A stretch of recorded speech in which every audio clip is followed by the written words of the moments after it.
Boss ಎಲ್ಲರಿಗೂ ನಮಸ್ಕಾರ. Welcome back to Sagar stories. ಮೊದಲನೇದಾಗಿ ಎಲ್ಲರಿಗೂ ಶುಭೋದಯ.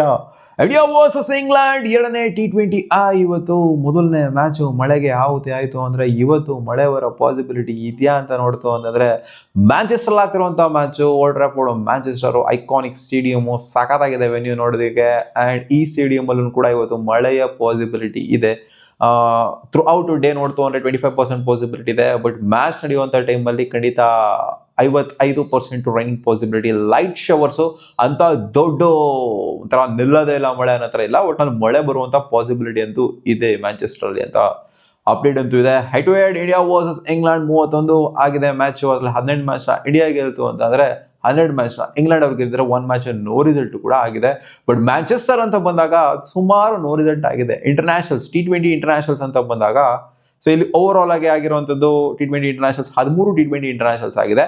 ಅದರಲ್ಲಿ ಫಸ್ಟ್ ಬ್ಯಾಟಿಂಗ್ ಆಡಿರೋರು ಗೆದ್ದಿರೋದು 4 ಸಲ, 6 ಸಲ ಗೆದ್ದರೆ ಸೆಕೆಂಡ್ ಬ್ಯಾಟಿಂಗ್ ಆಡಿರೋರು. 3 ಮ್ಯಾಚಲ್ಲಿ ನೋ ರಿಸಲ್ಟ್ ಆಗಿದೆ. ಸೊ 4, 6 + 3 ಮ್ಯಾಚಲ್ಲಿ ನೋ ರಿಸಲ್ಟೇ ಆಗಿದೆ ಅಂತಂದರೆ ಸೊ 3 ಮ್ಯಾಚ್ ನಿಂತೋಗಿದೆ ಅಂದರೆ ಮಳೆಯ ಪಾಸಿಬಿಲಿಟಿ ಅಂದರೆ ಇವತ್ತು ಕೂಡ ಮಳೆಯ ಪಾಸಿಬಿಲಿಟಿ ಇರೋದ್ರಿಂದ ಸೊ ನಿಂತೋಗ್ಬೋದು ಅಂತ ಅನ್ಕೊಬೋದು. ಬಟ್ ಇದೇ ಥರ ಆಯಿತು ಅಂದರೆ ಒಂಥರ ಸೀರೀಸಿಗೆ ಕಳೆ ಬರಲ್ಲ ಗುರು. ಫಸ್ಟ್ 2 ಮ್ಯಾಚ್ ಈ ಥರ ಮಳೆ ಬಂದ್ಬಿಟ್ಟು ನಿಂತು, ಹೌದು ಮ್ಯಾಚಲ್ಲಿ ರಿಸಲ್ಟ್ ಬಂತು ಅಂದರೆ ಏನು ಆಗಲ್ಲ, ಎಫೆಕ್ಟ್ ಆಗಲ್ಲ. ಬಟ್ ಕಂಪ್ಲೀಟಾಗಿ ಏನಾದ್ರು ವಾಶೌಟ್ ಆಗೋಗ್ಬಿಡ್ತು ಅಂತಂದರೆ ಫಸ್ಟ್ 2 ಮ್ಯಾಚ್ ಹೆಂಗಾಯ್ತು ಅಂದರೆ ಸೀರೀಸ್ನ ಮುಂದೆ ನೋಡೋದು ಒಂಥರ ಬೇರೆ ಥರನೇ ಆಗೋಗ್ಬಿಡುತ್ತೆ. ಒಂಥರ ಮಜಾನೂ ಕೂಡ ಬರೋದಿಲ್ಲ. ಸೊ ಆ ಥರ ಆಗ್ಬಿಡುತ್ತೆ.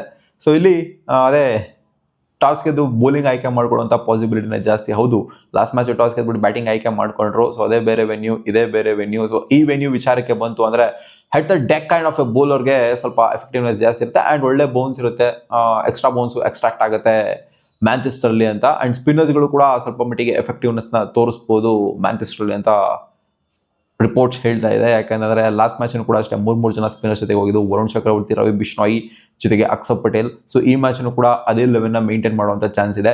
ಇವರು ಕೂಡ ಅಷ್ಟೇ ಅದೇ ಲೆವೆಲ್ನ ಮೇಂಟೈನ್ ಮಾಡುವಂಥ ಚಾನ್ಸ್ ಇದೆ. ವೈಭವ್ ಸೂರ್ಯವಂಶಿನ ಆಡಿಸ್ತಾರಾ ಅಂತ ನೋಡ್ತು ಅಂತಂದರೆ ನನ್ನ ಪ್ರಕಾರ ಈ ಮ್ಯಾಚ್ ವೈಭವ್ ಸೂರ್ಯವಂಶಿನ ಆಡಿಸೋದಿಲ್ಲ. ಮತ್ತೆ ಸಂಜುವಣ್ಣ ಏನಾದ್ರು ಫೇಲ್ ಆಯಿತು ಅಂದರೆ ನೆಕ್ಸ್ಟ್ ಮ್ಯಾಚ್ ಅಂದರೆ ಈ ಮ್ಯಾಚನ್ನು ಕೂಡ ಫೇಲ್ ಆಯಿತು ಅಂತಂದರೆ ಪ್ರಾಬಬ್ಲಿ ನೆಕ್ಸ್ಟ್ ಮ್ಯಾಚಿಗೆ ಆಡಿಸುವಂಥ ಚಾನ್ಸಸ್ ಇರುತ್ತೆ. ಅಂಡರ್ ಪ್ರೆಷರ್ ಇದ್ದಾರೆ ಇವಾಗ ಸಂಜು ಸ್ಯಾಮ್ಸನ್ನು. ಪ್ರೂವ್ ಮಾಡಲೇಬೇಕಾದಂಥ ಒಂದು ಅನಿವಾರ್ಯತೆ ಬಂದ್ಬಿಟ್ಟಿದೆ. ವರ್ಲ್ಡ್ ಕಪ್ಪಲ್ಲಿ ಏನೇ ಆಡಿರಲಿ ಮಗ.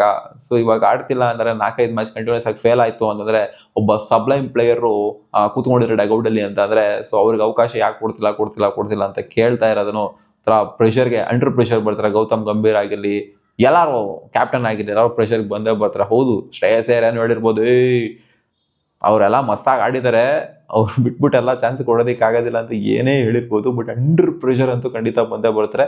ಅವ್ರು ಆನ್ಸರಬಲ್ ಆಗೇ ಆಗ್ತಾರೆ. ಏನಕ್ಕೆ ಗುರು 5 ಮ್ಯಾಚ್ ಕಂಟಿನ್ಯೂಸ್ ಆಗಿ ಫೇಲ್ ಆಗಿದ್ದಾರೆ, ವೈಭವ್ ಸೂರ್ಯವಂಶಿಗೆ ಯಾಕೆ ಆಡಿಸ್ತಾ ಇಲ್ಲ ಅಂತ ಕೇಳಿದಾಗ ಅವಾಗ ಖಂಡಿತ ಆಡಿಸ್ತೇ ಬೇಕಾಗುತ್ತೆ. ಸೊ ಅನಿವಾರ್ಯತೆ ಇವ್ರಿಗೆ ಮನ್ಸಲ್ಲಿ ಇಲ್ಲ ಅಂದ್ರೂ ಕೂಡ ಅನಿವಾರ್ಯತೆ ಬಂದ್ಬಿಡುತ್ತೆ, ಆಡಿಸ್ಲೇಬೇಕಾದಂಥ ಇದು.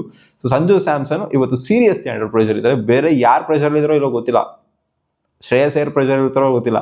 ಬಟ್ ಸಂಜು ಸ್ಯಾಮ್ಸನ್ ಅಂತೂ ಕ್ಲಿಯರ್ಲಿ ಅಂಡರ್ ಪ್ರೆಷರ್ ಅಂತೂ ಇದ್ದೇ ಇದ್ದಾರೆ. ಸೊ ಇಲ್ಲಿನ ಆವ್ರೇಜ್ ಫಸ್ಟಿಂಗ್ ಸ್ಕೋರ್ ವಿಚಾರಕ್ಕೆ ಬಂತು ಅಂದರೆ 150 ಆ್ಯಂಡ್ ಅಬೋವ್ ಇದೆ. ಆ್ಯಂಡ್ ಲಾಸ್ಟ್ ಸ್ಟೇಡಿಯಂ ಥರನೇ ಲಾಸ್ಟ್ ಮ್ಯಾಚ್ ಆಯ್ತಲ್ಲ, ನಾನು ಹೇಳಿದ್ದೆ ಸ್ಟ್ಯಾಟ್ಸು, ಇಲ್ಲಿ 200 ರೆಕಾರ್ಡ್ ಆಗಿಲ್ಲ T20 ಇಂಟರ್ನ್ಯಾಷನಲ್ಸ್ಲಿಂದ. ಲೋಕಲ್ ಮ್ಯಾಚ್ಗಳಾಗಿರ್ಬೋದು. ಬಟ್ ಇಂಟರ್ನ್ಯಾಷನಲ್ ಮ್ಯಾಚಲ್ಲಿ ಮ್ಯಾಂಚೆಸ್ಟರ್ ಕೂಡ ಹೈಯೆಸ್ಟ್ ಟೋಟಲ್ ರೆಕಾರ್ಡ್ ಆಗಿರೋದು 199. ಅದು ಇಂಗ್ಲೆಂಡ್ ವರ್ಸಸ್ ಪಾಕಿಸ್ತಾನ್ ಮ್ಯಾಚಲ್ಲಿ ಆಗಿರೋದು. 200 ಇಲ್ಲೂ ಕೂಡ ರೆಕಾರ್ಡ್ ಆಗಿಲ್ಲ. ಸೊ ಇನ್ ಕೇಸ್ ಏನಾದ್ರು 200 ಹೊಡೆದ್ರು ಅಂತಂದರೆ ಯಾವುದೋ ಒಂದು ಟೀಮು, ಅದು ಫಸ್ಟ್ ಟೈಮ್ ಆಗುತ್ತೆ ಮ್ಯಾಂಚೆಸ್ಟರ್ T20 ಇಂಟರ್ನ್ಯಾಷನಲ್ಸಲ್ಲಿ ಬರೋದಕ್ಕೆ. ಸೊ ಲೋಯೆಸ್ಟ್ ಟೀಮ್ ಟೋಟಲ್ ಬಂದ್ಬಿಟ್ಟು 135 ಇದೆ. ಸೊ ಹೈಯೆಸ್ಟ್ ಟೀಮ್ ಟೋಟಲ್ 199 ಇದೆ. ಸೊ ಆವ್ರೇಜ್ ತಗೊಂತು ಅಂದರೆ 150 ಆ್ಯಂಡ್ ಅಬೋವ್ ಇದೆ. ಸೊ ಹೈ ಸ್ಕೋರಿಂಗ್ ಗೇಮ್ನ ಎಕ್ಸ್ಪೆಕ್ಟ್ ಮಾಡ್ಬೋದಾ ಇವತ್ತು? ಎರಡೂ ಟೀಮ್ ಕೂಡ ಬ್ಯಾಟಿಂಗಲ್ಲಿ ಸಿಕ್ಕಾಪಟ್ಟೆ ಬಲಿಷ್ಠವಾಗಿರುವಂಥ ಸೈಡೇನೆ, ಅದರಲ್ಲಿ ಡೌಟ್ ಎಲ್ಲ ಏನಿಲ್ಲ. ಲಾಸ್ಟ್ ಮ್ಯಾಚು ಕ್ಲೋಸ್ ಟು 190 ಬಂದಿದ್ದು.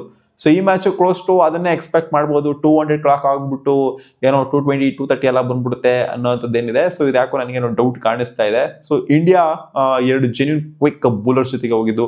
ಹರ್ಷದೀಪ್ ಸಿಂಗ್ ಜೊತೆಗೆ ಹರ್ಷಿತ್ ರಾಣಾ ಅವ್ರನ್ನ ಇಟ್ಕೊಂಡು ಹೋಗಿದ್ದು. ಹೌದು ಶಿವಮ್ ದುಬೈ ಇದ್ರೂ ಕೂಡ ಒಂಥರ ಸ್ಪಿನ್ ಸೆಂಟ್ರಿಕ್ ಆಗಿ ಲಾಸ್ಟ್ ಮ್ಯಾಚ್ ಹೋಗಿದ್ದು. ಸೊ ಈ ಮ್ಯಾಚ್ನು ಕೂಡ ಹೋಪ್ಫುಲಿ ಅದೇ ಒಂದು ಲೆವೆಲ್ನ ಮೇಂಟೈನ್ ಮಾಡ್ತಾರೆ ಅಂತ ಅನ್ಕೊಂಡಿದ್ದೀನಿ. ಆ್ಯಂಡ್ ಗೊತ್ತಾಗಲಿಲ್ಲ ನಮಗೆ ಹೆಂಗೆ ಆಡ್ತಾರೆ ಇಂಗ್ಲೆಂಡ್ ಅವರು ಬ್ಯಾಟಿಂಗ್ನ ಅಂತ. ಸೊ ನಮ್ಮ ಬೌಲಿಂಗ್ನ ತೋರ್ಸೋಕ್ಕೆ ನಮ್ಗೆ ಇದೇ ಸಿಗ್ಲಿಲ್ವಲ್ಲ. ಇನ್ಫ್ಯಾಕ್ಟ್ ಅವರು ಬೌಲಿಂಗ್ನ ತೋರಿಸಿದ್ರು, ಅವರ ಕೆಪಾಬಿಲಿಟಿನ ತೋರಿಸಿದ್ರು. ಮೆಹಮೂದ್ ಸಖತ್ತಾಗಿ ಬೌಲಿಂಗ್ನ ಮಾಡಿದ್ರು, 3 ವಿಕೆಟ್ನ ಕೂಡ ಎತ್ತಿದ್ರು. ಆ್ಯಂಡ್ ಶ್ರೇಯಸ್ ಅಯ್ಯರ್, ಅಭಿಷೇಕ್ ಶರ್ಮಾ, ಶಿವಮ್ ದುಬೆ 3 ಜನ ಕೂಡ ಸಖತ್ತಾಗಿ ಪರ್ಫಾರ್ಮ್ ಮಾಡಿದ್ದಾರೆ. ಇಲ್ಲಿ ಪ್ರೂವ್ ಮಾಡ್ಕೊಬೇಕಾಗಿರೋದು ಸಂಜು ಸ್ಯಾಮ್ಸನ್ನು, ಒಬ್ಬ ತಿಲಕ್ ವರ್ಮನು ಕೂಡ ಪ್ರೂವ್ ಮಾಡ್ಕೊಬೇಕು, ಅಷ್ಟು ಚೆನ್ನಾಗಿ ಆಡ್ತಾ ಇಲ್ಲ. ಆ್ಯಂಡ್ ಇಶಾನ್ ಕಿಶನ್ ಅವ್ರು ರನ್ಔಟ್ಸ್ ಆಗೋದನ್ನ ಕಮ್ಮಿ ಮಾಡಬೇಕು. ಯಾಕಂದರೆ ಲಾಸ್ಟ್ ಸೀರೀಸ್ ರನ್ ಔಟ್ ಆಗಿದ್ರೆ ಈ ಸೀರೀಸ್ ರನ್ ಔಟ್ ಆಗಿದ್ರೆ ಬ್ಲೈಂಡಾಗಿ ಕೊಡೋದು ಸುಮ್ಮನೆ. ಸೊ ಈ ಮ್ಯಾಚು ಸ್ವಲ್ಪ ಅಂದರೆ ಇಶಾನ್ ಕಿಶನ್ ಬ್ಯಾಟಿಂಗ್ ಅಬಿಲಿಟಿ ಬಗ್ಗೆ ಡೌಟ್ ಇಲ್ಲ ಗುರು, ಅದೇ ರನ್ಔಟ್ ಮಾಡ್ಕೊತಿದ್ರಲ್ಲ ಅದನ್ನ ಸ್ವಲ್ಪ ಕಂಟ್ರೋಲ್ ಮಾಡ್ಕೊಬೇಕು ಅನಿಸ್ತೀನಿ. ಸೊ ಇವತ್ತು ನನಗೇನೋ ಲಾಸ್ಟ್ ಮ್ಯಾಚ್ ಹೇಳಿದ್ದೆ ಇಲ್ಲ ಸೋಲ್ಬೋದು ಇಂಡಿಯಾ ಅಂತ ಹೇಳಿದ್ದೆ, ಬಟ್ ಮ್ಯಾಚೇ ಆಗಲಿಲ್ಲ. ನಾನು ಹೇಳಿದ್ಕೇನೋ ಮ್ಯಾಚೇ ಆಗಲಿಲ್ಲ. ಇವತ್ತು ನನಗೇನೋ ಒಂದು ಗಟ್ ಫೀಲಿಂಗ್ ಬತ್ತೈತೆ, ಮಗ ಇಂಡಿಯಾದವರು ಡಾಮಿನೇಟ್ ಮಾಡ್ಕೊಂಡು ಗೆಲ್ತಾರೆ ಅಂತೆಲ್ಲ, ಇಂಡಿಯಾದವರು ಗೆಲ್ತಾರೆ ಅಂತ ಒಂದು ಫೀಲ್ ಬರ್ತಾಯಿದೆ ನನಗೆ. ಯಾಕಂದರೆ ಲಾಸ್ಟ್ ಮ್ಯಾಚು ಅವರಿಗೆ ಖಂಡಿತ ಬ್ಯಾಟಿಂಗ್ ಪ್ರಾಕ್ಟೀಸ್ ಆಗಿದೆ. ಸೊ ಇಂಗ್ಲೆಂಡ್ ಅವ್ರಿಗಿನ್ನ ಬ್ಯಾಟಿಂಗ್ ಪ್ರಾಕ್ಟೀಸಿಂದ ಸಿಕ್ಕೇ ಇಲ್ಲ ಅವರಿಗೆ. ಸೊ ಅದರಿಂದ ಲಾಸ್ಟ್ ಮ್ಯಾಚು ಇವ್ರು ಬ್ಯಾಟಿಂಗ್ ಆಡಿರೋದ್ರಿಂದ ಸ್ವಲ್ಪ ಮಟ್ಟಿಗಾದರೂ ಒಂಥರ ಅಡ್ಜಸ್ಟ್ ಆಗಿರ್ತಾರೆ ಅಂತ ಅಂದ್ಕೊಂಡಿದ್ದೀನಿ. ಸೊ ಇವರಿಗೆ ಕಂಪೇರ್ ಮಾಡಿತು ಅಂತಂದರೆ, ಸೊ ಇಂಗ್ಲೆಂಡ್ ಅವ್ರಿಗೆ ಏನು ಅಡ್ಜಸ್ಟ್ ಆಗೋದೇನು ದೊಡ್ಡ ವಿಷಯ ಏನಲ್ಲ, ಅವ್ರ ನೆಲದಲ್ಲೇ ಆಡ್ತಾರೆ. ಮ್ಯಾಂಚೆಸ್ಟರ್ ಅವರು ಅರ್ಧಕ್ಕೆ ಕುಡ್ದಿರ್ತಾರೆ, ಮ್ಯಾಂಚೆಸ್ಟರ್ ಬೆನ್ನಲ್ಲಿ ಆಡಿ ಅಭ್ಯಾಸ ಆಗೋಗ್ಬಿಟ್ಟಿರುತ್ತೆ. ಲಾಸ್ಟ್ ರಿಸಲ್ಟ್ ಬಂದಿರೋ ಮ್ಯಾಚ್ನ ತಗೊಂಡು ನೋಡ್ತು ಅಂದರೆ ಅದು ಸೆಮಿಫೈನಲ್, ವರ್ಲ್ಡ್ ಕಪ್ನ ಸೆಮಿಫೈನಲ್ ಮ್ಯಾಚ್ ಆಗಿತ್ತು. ಸೊ ಅದ್ರಲ್ಲಿ ಇಂಡಿಯಾ ಗೆದ್ದಿತ್ತು. ಸೊ ಲಾಸ್ಟ್ ಮ್ಯಾಚ್ ಲೆಕ್ಕಕ್ಕಿಲ್ಲ ಅಂತ ಅಂದ್ಕೊಂಡ್ರು ಕೂಡ ಇಂಡಿಯಾದವರು ಅಪ್ಪರ್ ಹ್ಯಾಂಡ್ ಅಂತ ಹೇಳ್ಬೋದು, ಬಟ್ ಐರ್ಲೆಂಡ್ ಮೇಲೆ ಸೋತಿರೋದು, ಜೊತೆಗೆ ಇಲ್ಲಿ ಬೇರೆ ನೋ ರಿಸಲ್ಟ್ ಆಗಿರೋದು, ಲೆಕ್ಕಕ್ಕೆ ಇಲ್ಲದೆ ಇರೋಂಥದ್ದು ಇದೆಲ್ಲ ನೋಡ್ತು ಅಂತಂದಾಗ ಏನು ಬೇಕಾದ್ರೂ ಆಗ್ಬೋದು. ಇಂಗ್ಲೆಂಡ್ ಅವರು ಆಬ್ವಿಯಸ್ಲಿ ಅವರ ಹೋಮಲ್ಲಿ ಕ್ಲಿಯರ್ ಫೇವ್ರೇಟ್ಸ್ ಅಂತೂ ಇದ್ದೇ ಇರ್ತಾರೆ.